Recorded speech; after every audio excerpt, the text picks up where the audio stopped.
Salut l'équipe, partons sur une question simple. Qui est le père de Eleven dans Stranger Things? On en parle dans cette vidéo et on commence dès maintenant. Let's go! Chose incroyable mais vraie, on est plus de 1000 sur la chaîne. Je n'ai pas les mots pour vous remercier, mais sachez que ça vient du fond du cœur. Merci. Quant à ceux qui hésitent encore, abonnez-vous, c'est gratuit. Merci d'avance, merci. Alors, je sais ce que vous allez me dire. Que le père de Eleven est déjà connu. Il s'appelle même Andrew Rich et qu'on connaît son histoire via le roman Stranger Things. Mais alors, pourquoi faire cette vidéo, me diriez-vous? Tout simplement parce que le bouquin est souvent en contradiction avec la série et que, tout simplement, rien n'a été confirmé dans la série qui reste numéro 1 dans cet univers. Et donc, voici la théorie sur le possible père de Eleven et surtout un gros peaufinage de ma part pour bien englober cette théorie. Donc, après avoir échappé au Hawkins National Lab en 1983, Eleven a toujours eu du mal à trouver une situation familiale vraiment stable. Son temps avec Jim Hopper semblait être une situation un peu difficile, bien que permanente, jusqu'à sa mort dans la saison 3. Bon, il n'est pas vraiment mort. À ce moment-là, les Byers ont amené Eleven dans leur famille et ont déménagé en Californie. La saison 4 a secoué un peu plus la situation familiale d'Eleven lorsque Joyce est partie avec Murray. Et peu de temps après le départ, Eleven est retourné avec le docteur Sam Owens et, étonnamment, le docteur Martin Brenner. Les candidats potentiels pour le père d'Eleven, comme le docteur Brenner, portent des preuves raisonnables, mais rien n'est confirmé. La saison 2 de Stranger Things a révélé que la mère biologique d'Eleven était une femme nommée Terry Ives, qui a commencé à participer au projet MK Ultra en 1969.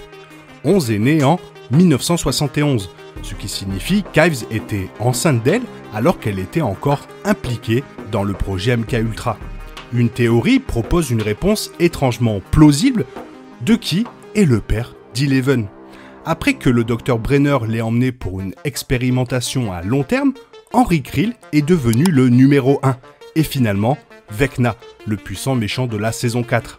La théorie suggère que le docteur Brenner a créé ses sujets de test ultérieurs en utilisant réellement le spermatozoïde de numéro 1. Si cette théorie est vraie, alors la connexion de 1 avec Eleven est beaucoup plus forte qu'on ne le croit et rend les moments de Stranger Things, comme le massacre de Hawkins Lab, beaucoup plus sinistres. Voici la théorie expliquée plus en profondeur. Donc revenons au début. Le Dr Brenner a reconnu le potentiel qu'Henry Creel numéro 1 avait. Bien que tous les sujets de test après 1 n'aient pas été produits avec l'ADN de 1, il n'est pas trop fou de croire que Brenner aurait profité de la génétique de numéro 1 de cette manière. Numéro 1 et Eleven ont formé un lien étroit ensemble, numéro 1 se confiant à elle et l'aidant à essayer de quitter Hawkins Lab. Alors que Stranger Things révèle l'identité de 1 et prouve qu'il manipulait massivement Eleven, il est clair que numéro 1 a trouvé un lien puissant avec elle. Les capacités d'Eleven partagent également des similitudes avec celles de 1. Un exemple principal de cela est le fait que ses pouvoirs de télékinésie répondent aux conseils de 1 pour trouver un souvenir considéré à la fois comme triste et en colère. Les cheveux et les yeux bruns d'Eleven peuvent sembler contrebalancer cette théorie à première vue. Cependant, le plus jeune 1, soit Henry Creel, est montré avec des cheveux plus foncés. De plus, les cheveux et les yeux d'Eleven auraient pu venir de Victor et Virginia Creel, soit ses possibles grands-parents. Cela dit, étant donné que Stranger Things comprend des personnages très puissants comme Eleven qui n'existeraient pas autrement dans le monde réel, tout est possible dans les confins secrets du Hawkins Lab, y compris certaines dissemblances génétiques. Par exemple, il est possible que le Dr Brenner ait modifié Eleven en tant qu'embryon pour supprimer ou ajouter certains gènes, que ce soit pour cacher le fait que 1 est le père d'Eleven ou pour une toute autre raison. Quoi qu'il en soit, il existe un élément de preuve majeur prouvant la théorie du père de Stranger Things, Brenner voulant créer plus de sujets comme numéro 1. Supposons que les sujets du Dr Brenner ont acquis leur capacité uniquement grâce au bain de sel de privation sensorielle soit erronée. Alors que ces tactiques pourraient susciter et renforcer des pouvoirs extraordinaires, la saison 4 de Stranger Things suggère, à travers Henry Creel, la possibilité que les capacités psychiques puissent être innées. Par conséquent, il est raisonnable de croire que les enfants du Hawkins Lab dans Stranger Things pourraient avoir une sorte de prédisposition génétique implantée au type de pouvoir que le Dr Brenner voudrait développer en eux. La mère de Eleven faisait partie des expériences du MK Ultra de Brenner et aurait été soumise à toutes les tactiques de contrôle et de manipulation qu'il aurait utilisées sur elle. Hawkins Lab met en place des procédures approfondies et contraires à l'éthique pour s'assurer que les parents ne contactent jamais leur enfant. Naturellement, Hawkins Lab sélectionne ses sujets de test sur quelque chose de plus fort que le hasard. Brenner ne teste pas si les enfants sont psychiques ou non. Au lieu de cela, il les entraîne réellement, comme en témoignent les situations de compétition dans lesquelles il place les sujets. La discipline qu'il fournit et les environnements psychiquement stimulants auxquels ces sujets sont constamment exposés, développer ces sujets à partir de 1 est sournois, mais ce serait en accord avec le personnage de Brenner. Maintenant, nous savons que Eleven a banni Henry Creel ou numéro 1 dans l'Upside Down après avoir massacré tout le monde au Hawkins Lab.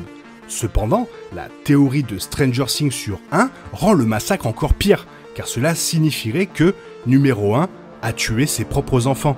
L'un d'eux a déjà affiché un mépris sévère envers l'humanité, ce qui alimente ses motivations en tant que Vecna et l'aide à tuer les victimes du Hawkins Lab sans hésitation.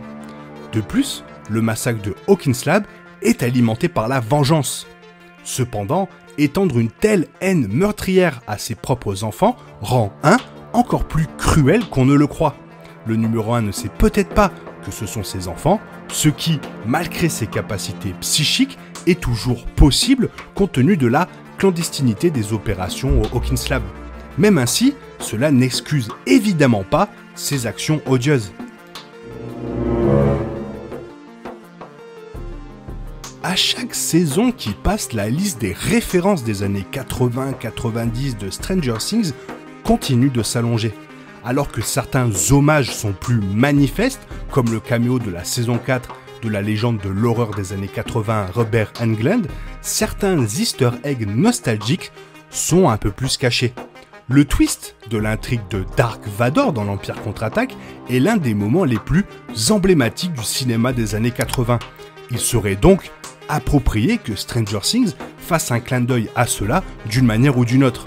L'un partage des similitudes avec Anakin Skywalker, car lui aussi devient une entité complètement modifiée en raison de la corruption de forces plus sombres, qui ont ensuite massacré des enfants innocents avant d'être physiquement transformés.